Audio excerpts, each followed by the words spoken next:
by writers, the stories that made us who we are.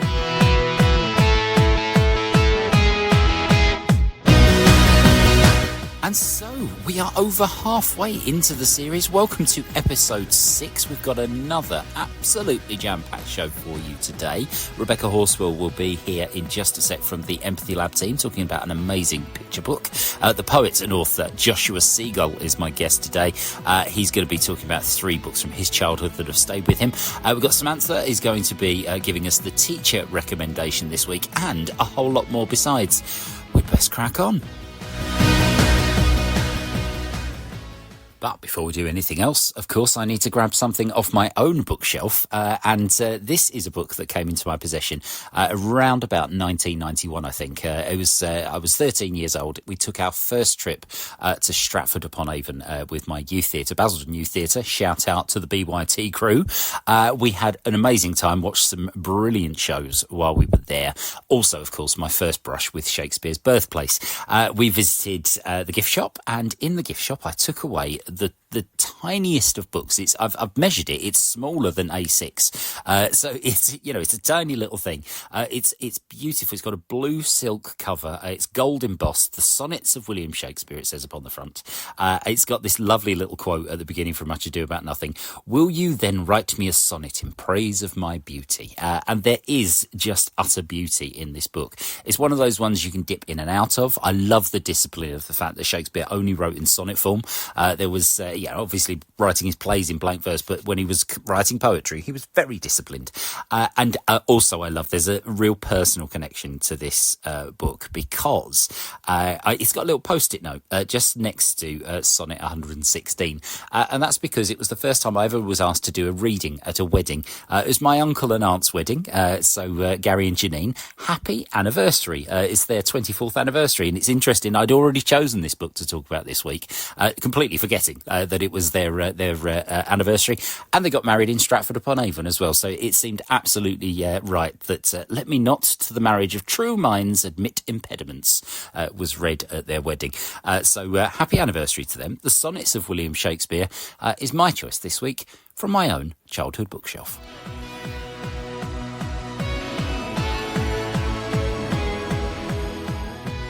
Okay, it's that time again for us to delve into the Read for Empathy collection, and I'm absolutely delighted to be joined by Becca, who's the newest addition to the EmpathyLab team. How are you doing? I'm good, thank you. Excellent. And how has this first 6 months been? Because you came in just before the Empathy Festival began. It's been a roller coaster, I should imagine. Yeah, very much so. It's been a very interesting role, and I feel very lucky to be able to say that I love my job. And your role within the team is, you bringing all the sort of design elements to the work of EmpathyLab. So whether it's for the Read for Empathy collections or for the design for assets for social media or things like that, they're so important, aren't they, when getting messaging across about such an important campaign? Definitely. And I think there's so much that we want to share. And it's also impactful. There's been such big growth from what I've seen, especially with the festival and the conference and all of the other amazing events that we've got coming up too. And we'll be doing a special about the conference just towards the end of this series as well. So watch this space. Now, as a designer and illustrator yourself, because that's your background when you came to EmpathyLab, I'm really delighted you've chosen from the Read for Empathy collection a picture book for us to talk about. So which one have you chosen? I have chosen Grandad's Star by Francis Tosdevin. Excellent, and I don't know this book. I've not read this one as yet. So, do you want to tell our listeners what they can expect? So, Grandad's Star it's a fantastic picture book, and it follows the story between a grandparent and a grandchild. And the granddad, you don't hear it directly, you don't read it directly, but I've interpreted it as dementia and the loss of memory. So it's quite a difficult topic to talk through, but you see the connection between the grandparent and the grandchild, and it's just such a beautiful book and so amazingly important to address such a difficult topic with a child. And this is a real topic that families will be dealing with all the time. Teachers will be in a position where, sometimes grandparents are carers for young people, and they'll be talking to families as well as the fact that teachers may have these issues happening in their life too. So does the book sort of does it offer advice, or is it simply a kind of listening ear for people to understand the issues? I feel like it's a listening ear. Mm. I think it's obviously a book for children, but it's also extremely eye-opening for a reader as an adult as well. And I think the way that the dementia is portrayed, it's seen as a twinkling star, and it's one of those things that you can, once you finish reading it, if you have experienced it, you can look up at the sky and you can relate to that element of the book. And it's like someone's always there with you because we've got this beautiful sky full of stars. Oh, that's a lovely concept as well, and I'm sure, as from a design concept and as the illustrations. I mean, what are the illustrations like? I mean, obviously, it's going to be really tricky in radio terms to discuss the illustrations, but tell us about the style.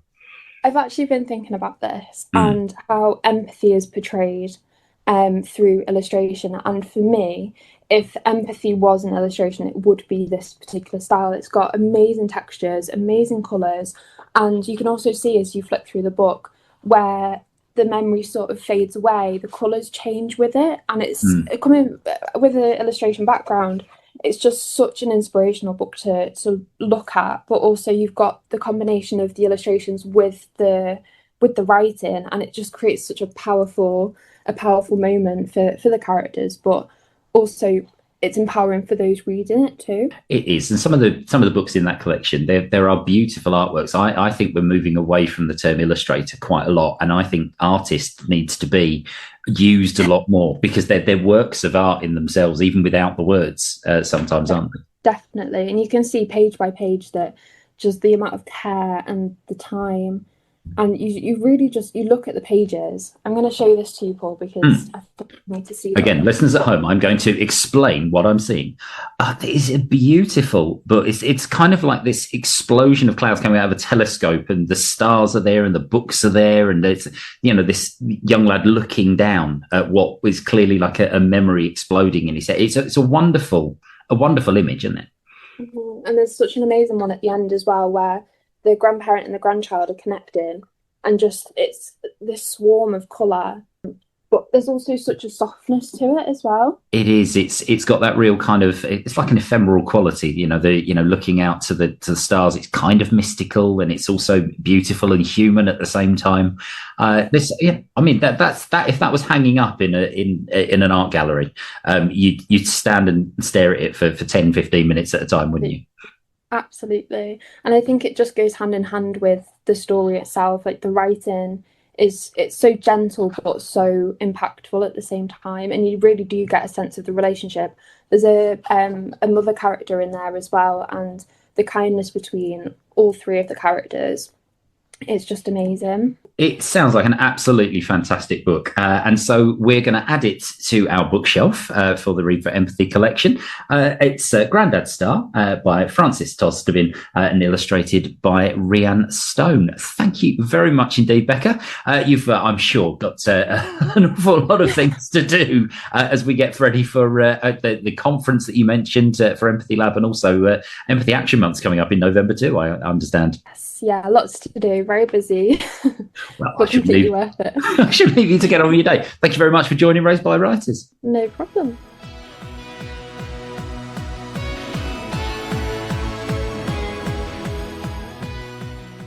And so we come to our author guest for today. I'm really pleased to say that I've got an author whose titles include Who Let the Words Out, Yapping Away, and I Bet It Can Make You Laugh. They're a 2-times winner of the Laugh Out Loud Award, a People's Book Prize winner, last year's Reading Rocks Award winner as well. They've worked in schools, libraries, and festivals all over the world. I am, of course, talking about the wonderful Joshua Seigal. How are you doing, sir? I'm doing really well, thank you. The summer's over, so I'm trying to keep my spirits up, but I'm really looking forward to what the current academic year holds. Yeah, it's going to be. I mean, there's at the moment we're in a nice place because school teachers everywhere are having inset days and scrambling around and dealing with statistics and figures from last year. we're still in the kind of calm spot, I think, but it's all going to go very, very soon. And I think, I should imagine, National Poetry Day coming up in October, you're going to be exceptionally busy, aren't you? I am exceptionally busy, yeah. Pretty much the whole of October, I'm sort of travelling around. I don't think I'm going abroad this year, but I'm certainly travelling around England. And I should say, relating to your point earlier, my wife is a teacher, so she's got her inset day today, and so she's finished her long. She's finished her long holiday in her overpaid job where she had worked minimal hours. Finishing at 3 p.m. every day. That's the one. Yeah. Well, I'm a former teacher. I can get away with it. You've worked in schools. You can get away with it too. The rest of them, no. Now, look, we've the books you've chosen for us today. I'm really excited because at least 2 of the 3 I've read before and I know really, really well. But these books, we always ask our guests, when roughly and sort of geographically, when are we talking about these books being consumed for the first time by you? So I was born in 1986. A question I often get asked in schools when I visit is, how old are you? Children are fascinated with people's ages. So I guess it goes through from the early, maybe late 80s, early 90s, through the 90s into the 2000s, I would say is the time scale. And these books are, I think you've got a mix here of some absolute classics from way back when, and you've got some more modern books in here as well from around about the time that we were talking. Now, do you want to start us off? We're talking classics. You know, there's a Wocket in my pocket, a poet choosing Dr. Zeus. I cannot say thank you enough. No. I mean, for me. That's the book of my very early childhood. I associate it completely with my dad reading the book to me. So it really represents quality time spent with my dad. And there's a few things I particularly remember. He used to do kind of funny voices with the different characters. So I really associate it with that as well.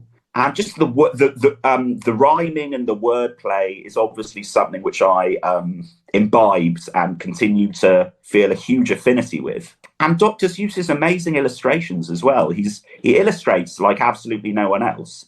So I still have a very vivid memory of all of those little pictures of the creatures. It is, and they're very accessible books as well in terms of the page layouts and the way that you follow. Because of course those books, they are poetry, but they're not set out as stanzas, blank stanzas on a page. You've got words that trail through, and you've got words that come out of characters' mouths, and it feels almost kind of televisual when you're reading it, doesn't it? It does, but I always detect in his illustrations, and I don't know if this is just me or if other people have commented on this, but a very slightly dark undertone. So one of the things I remember from a very young age thinking about, there's a Wocket in my pocket.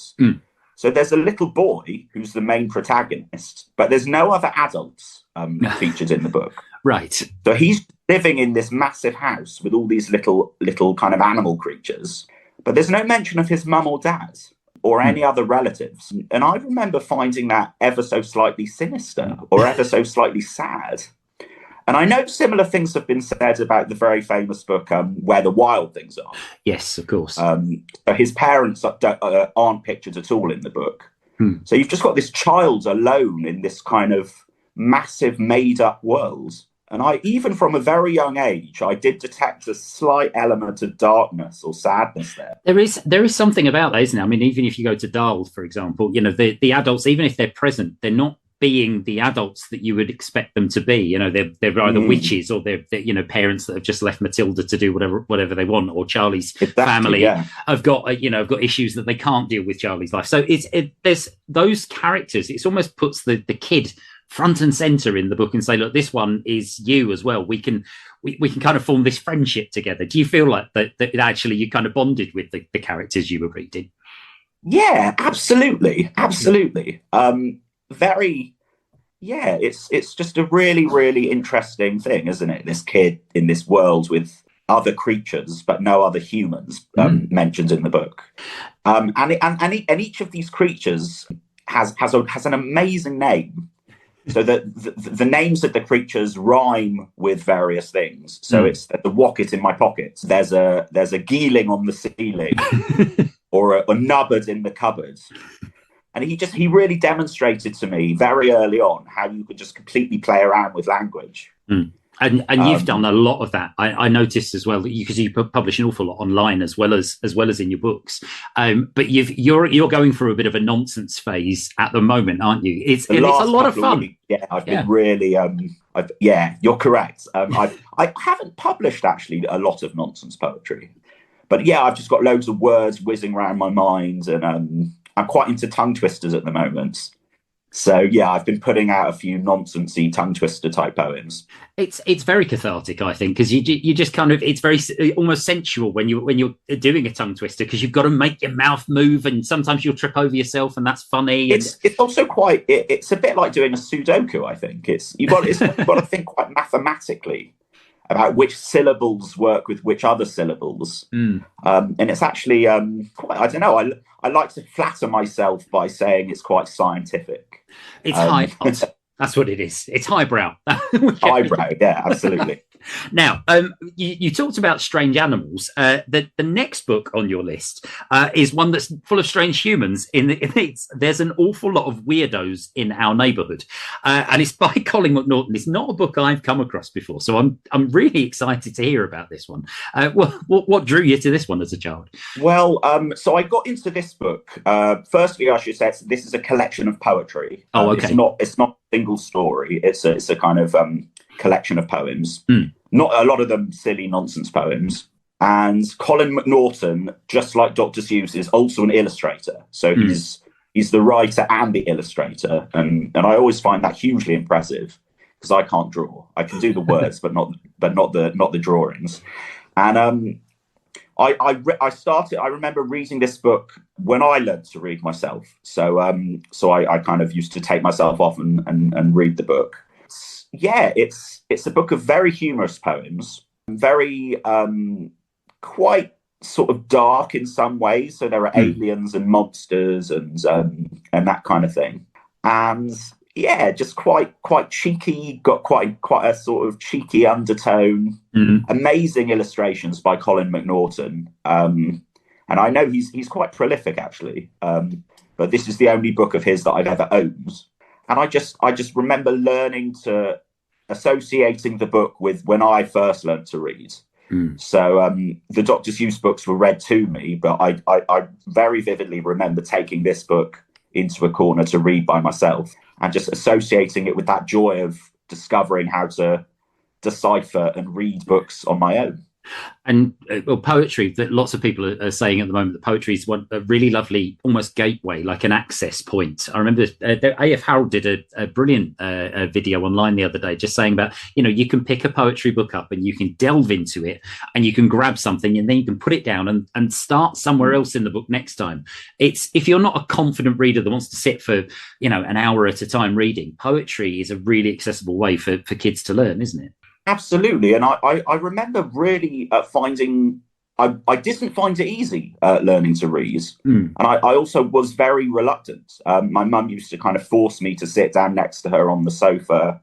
And she used to say, this is our time to learn to read. You need to do your reading. And it was it was this thing that I was made to do. Yeah. And I don't have any reading disabilities or anything like that, but I do remember finding it quite difficult. But I also remember some of these poems in Colin McNaughton's books were only 3 or 4 lines long. And it was, you get this sense of, as with writing poems, I think, you can get a sense of this achievement in a relatively short space of time. It can make a huge difference when you're writing. And something I picked up on that you said there, and this sort of applies to the Dr. Seuss book as well, is that this almost dark, subversive undertone that seems to have come out from these two books. Subversive is a great word, and I would completely agree. Is that something that you tried to do in your writing, and kind of go, look, I'm going to look at this from another angle? Have you thought about it this way? Yeah, absolutely. I do try and be somewhat subversive in what I write, which needs to be very much tempered by the fact that I make my living by visiting schools and trying to please the various adults involved as well as the children. But in subtle ways, I do try and be subversive. I certainly try and be subversive in the way language is used, using words in maybe unfamiliar contexts. One thing I'm very uncompromising with is my vocabulary. When I write, I never dumb down my vocabulary. And in fact, my latest book is called Who Let the Words Out? And part of one of my aims with this book is to expose children to a wide range of unfamiliar vocabulary in what is hopefully a very fun way. So I guess, I think maybe, I don't know if other children's authors would agree that that's a good thing to do, but I've never dumbed down my words. No, and I think, well, if children are learning the names of dinosaurs, they can certainly learn onomatopoeia. I think it's perfectly fine. I remember when my nephew was 4 years old, he pronounced the name Pachycephalosaurus. Wow. With not too much difficulty. So I certainly agree with what you just said about dinosaurs.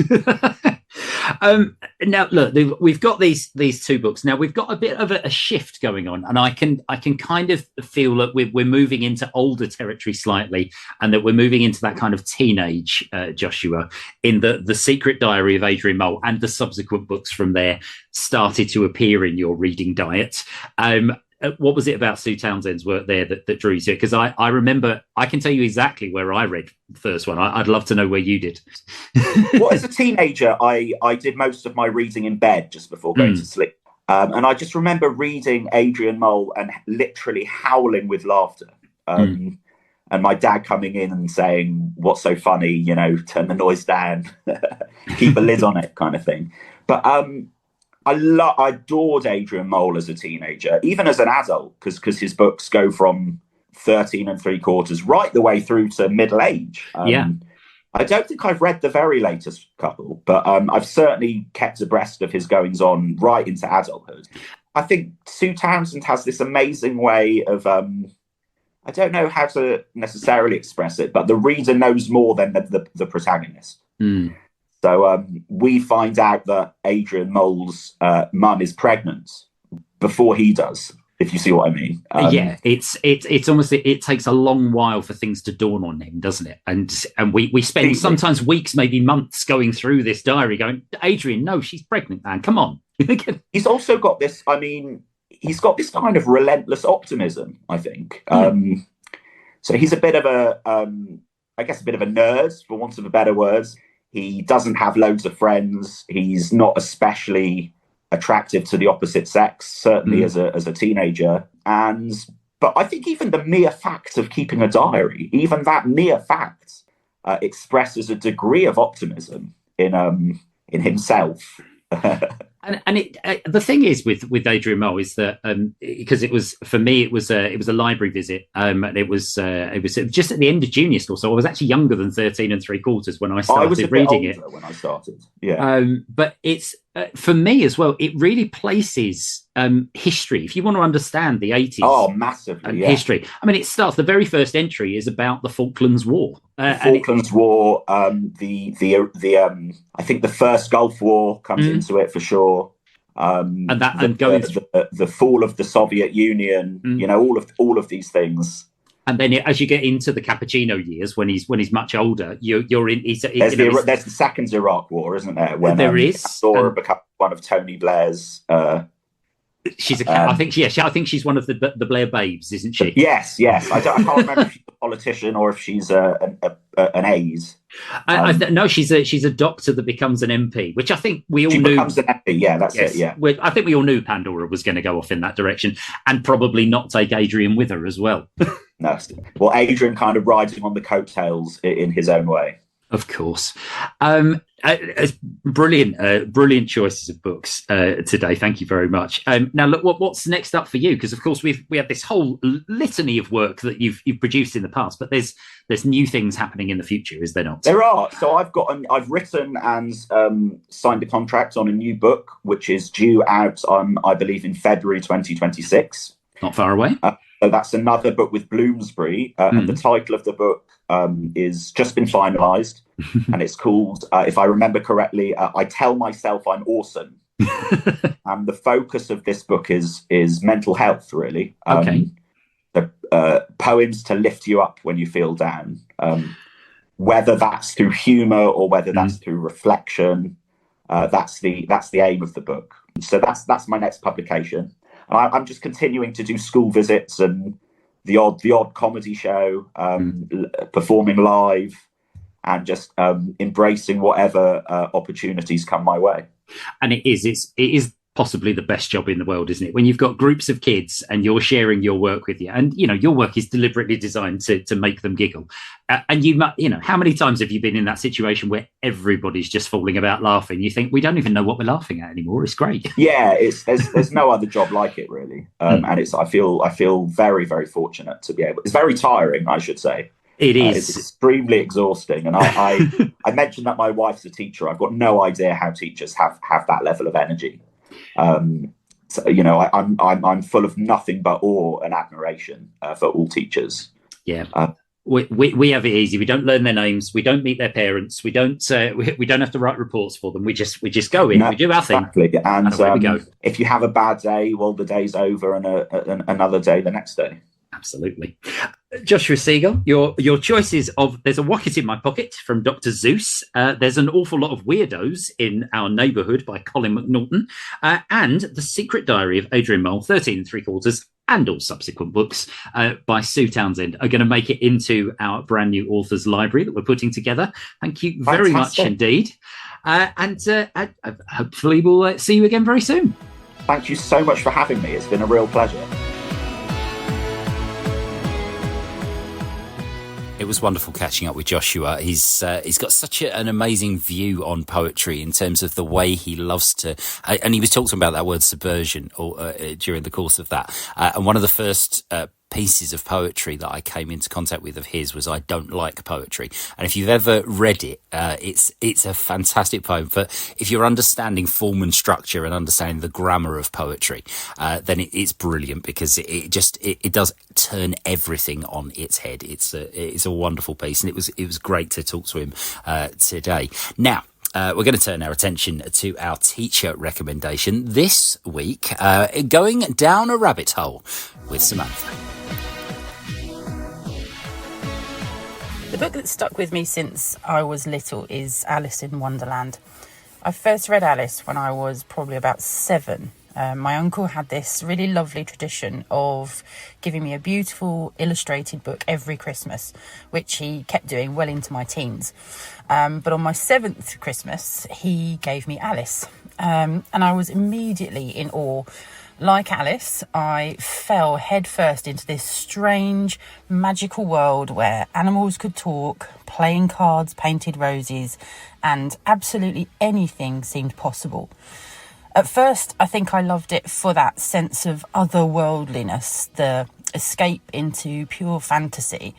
And the story is full of such rich and varied characters that I really grew to love. One of my favourites being the Hatter, the Cheshire Cat, who just disappeared suddenly after some nugget of advice that made no sense until much later.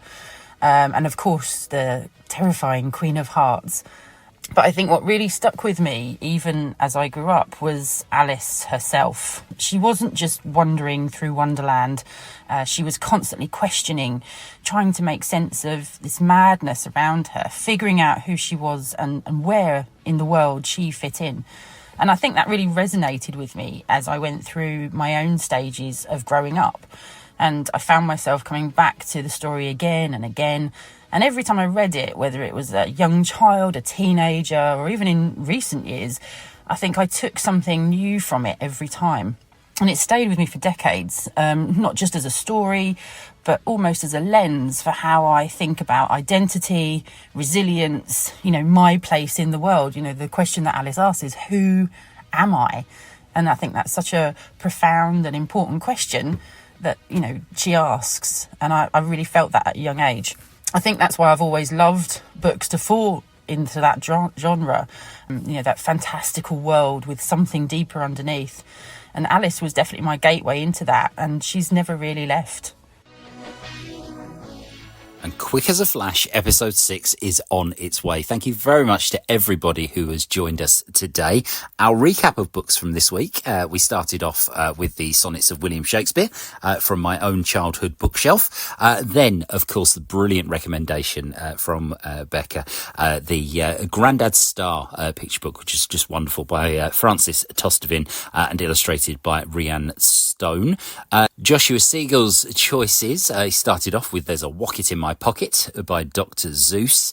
And then There's a Lot of Weirdos in Our Neighbourhood by Colin McNaughton, finishing off with one of my personal favourites, The Secret Diary of Adrian Mole. Thank you very much, Henry. Yes, it's one of your favourites too, isn't it? Secret Diary of Adrian Mole, aged 13 and 3/4. And then finishing off there with Samantha's choice, just at the end, Alice's Adventures in Wonderland by, of course, Lewis Carroll. We'll be back with you next week with another great author guest, a fantastic teacher, and more from the Read for Empathy collection. We'll see you soon on Raised by Writers.